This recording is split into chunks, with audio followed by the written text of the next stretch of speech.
Assalamu alaikum. Strangely enough, I recently just found out about what happened 4 months ago with the Muslim blogger Umar Lee apostatizing from Islam and going into Christianity, and then apostatizing from Christianity and becoming a Muslim again. I only had communications with Umar Lee one time. Umar Lee had reached out to me after I had posted the history of the Salafi Dawah in America by Dawood Adib after the in defense of the Salafi Dawah conference. And so he told me he was looking for Imam Ike, so tell him to get out.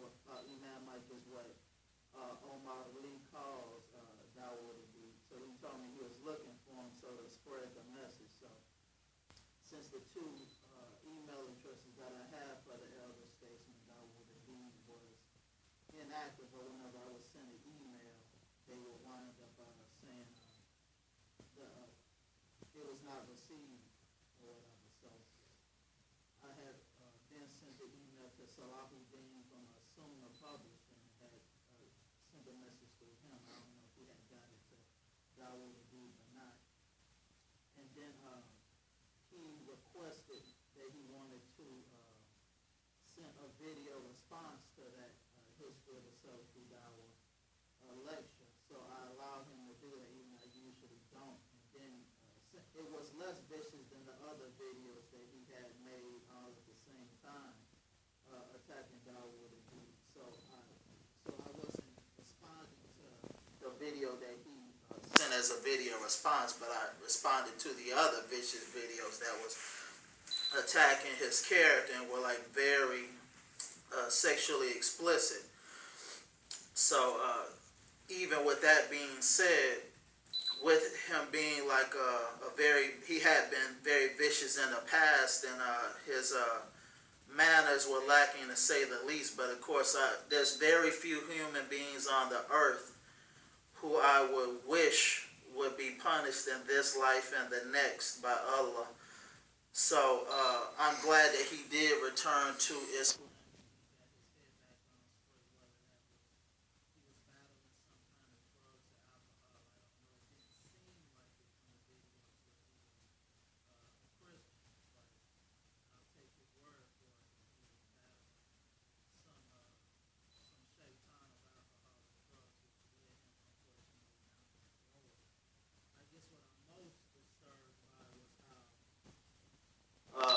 Christian bloggers automatically jumped up and was like, yay, that's one for our side, and using that as an opportunity to beat up on Islam. And I guess the reason why is because, like, when I first, after I took my Shahada for the first 2 years, I didn't have a Islamic community other than the Muslims that were on the Navy base where I took my Shahada. So I was very, very ignorant of the religion for those 2 years. So once I finally did get a community, there was a gentleman who was living next door to the Norfolk Masjid in Virginia who sold videotapes and oils and incense and stuff like that. And one of the videos he turned me on that was like, Ak, you gotta buy this, was the debate between Jimmy Swagger and Ahmed Deedat, entitled Is the Bible God's Word? And then I purchased this video and I instantly loved it. And then I was more or less like an Ahmed Deedat fan. In fact, I changed my middle name from Anthony to Ahmed after Ahmed Deedat, mainly because Ahmed Deedat seemed to be like, when it comes to creed, we weren't on the same page, but when it came to, I would say, our disgust of Christianity and those who take it seriously, we were in complete agreement. Like because the main reason why he even got into his Dawah mission was because he was completely fed up with Christian missionaries across the street from his father's store coming in and trying to convert him or whatever. Because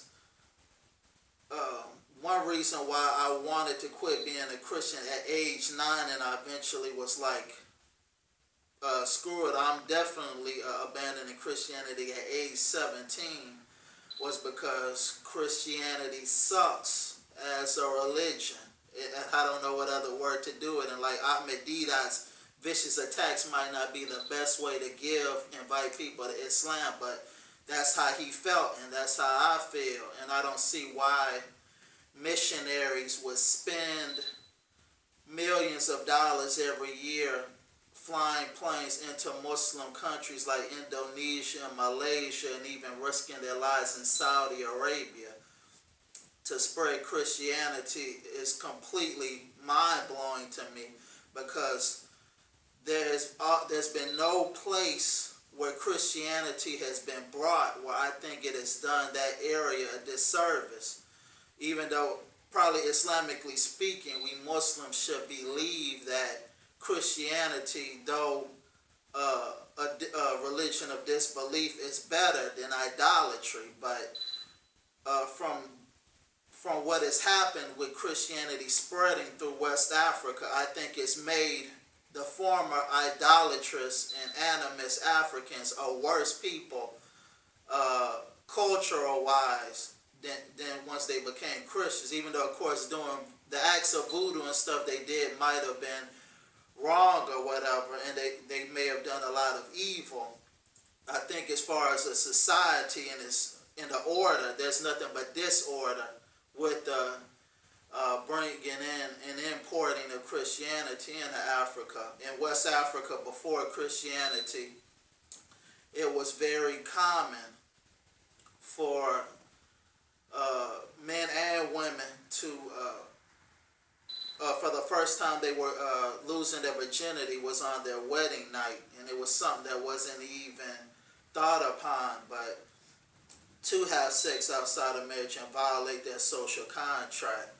But with the introduction of Christianity, of course I don't mean, of course, what Jesus or Isa alayhi salam preached, but what makes Christianity as a religion a failure right now is not even to hark on the scientific inaccuracies, which the campaign by Bill Nye the Science Guy, he's definitely been active in showing that the Bible and science are completely incompatible, and that's great and all. And there's a various amount of contradictions and historical inaccuracies, but that's not what makes Christianity a religion that corrupts the society. What makes it a corruption of society is the lack of that is truly being used as a religion.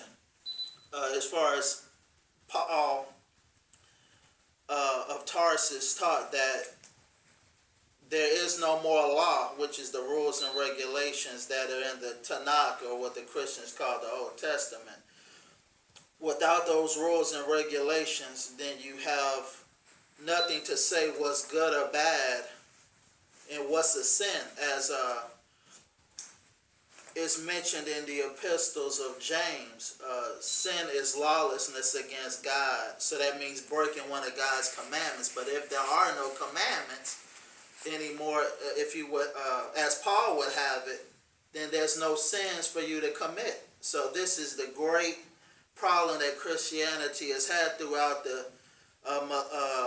the centuries, is to define what still needs to be followed from the Old Testament and New Testament, and it's varied throughout the history of the Catholic Church. Literally, from Baptist church to Baptist church, it varies as to what rules and regulations from the Old Testament should be followed. And some amongst the Unitarians believe none need to be followed whatsoever. So then, of course, there are no sins. Everybody goes to heaven. So this is his great flaw, which is enjoining the good and forbidding the evil. It's something that Christians have come not to do, and in fact they abhor it. Like, whenever somebody will try to say this is bad, then they'll act like you have to be God incarnate stuck for the law that you had to be a perfect human being in order to correct somebody doing something bad. In fact, one time I witnessed, it seemed like somebody was going to punch another person because that person they claimed was judging somebody. So even though the person who that person was judging was doing something evil, because that person dared say anything about it, he was truly the evil one. So drug dealing okay, somebody criticizing drug dealer is bad. So this is why, and this same mentality has been spread through all colonialized countries. Uh, we're not even in places where they Christianity, like in southern Nigeria, where people are starting to do this, where you can't tell them anything wicked, even though there still is shunning in West Africa. Still, more and more people are saying you can't judge me like they do in the West. And so unfortunately, this same mentality is even poisoning some Muslims, where they're saying that even though, of course, obviously, when it's meant you shouldn't judge, whether it be in the Bible or in Islamic thought, judging is doing Allah's job by saying this person is going to heaven or this person is going to hell. That's judging. But as it says in the Bible, in the Tanakh, chastise one another to do righteousness, which is the same as this Islamic principle of enjoining the good and forbidding the evil. And this is something which unfortunately a lot of Muslims who are new that come into the religion, they come with that same Christian ideas about judging, even though it's truly not judging, to tell somebody don't do this, because without people correcting other people and only waiting for the police to do it, then this causes facade in the earth, and wickedness and evil spreads as it has, especially the more liberal the society, where they're like, you can't judge me. The more people say that statement, the more evil the area. So the areas where they say you can't judge me, mind your own business, like in the ghettos of America, they're the most wicked areas in America, because they are the people who most say, you can't tell me nothing, you can't judge me, only God can judge me in foolishness like this. So therefore, evil, wickedness, crime runs rampant, because nobody's willing to tell people what's right. They're not willing to correct what's right with their hand, because then that in turn is considered evil. So therefore, what makes Islam still to this point, is if it's completely practiced, then it eliminates evil and wickedness from the earth. Though unfortunately, since the Muslims are following in the steps of the Christians, now Muslim lands are becoming susceptible to crimes and stuff like this, where it wasn't before. So therefore,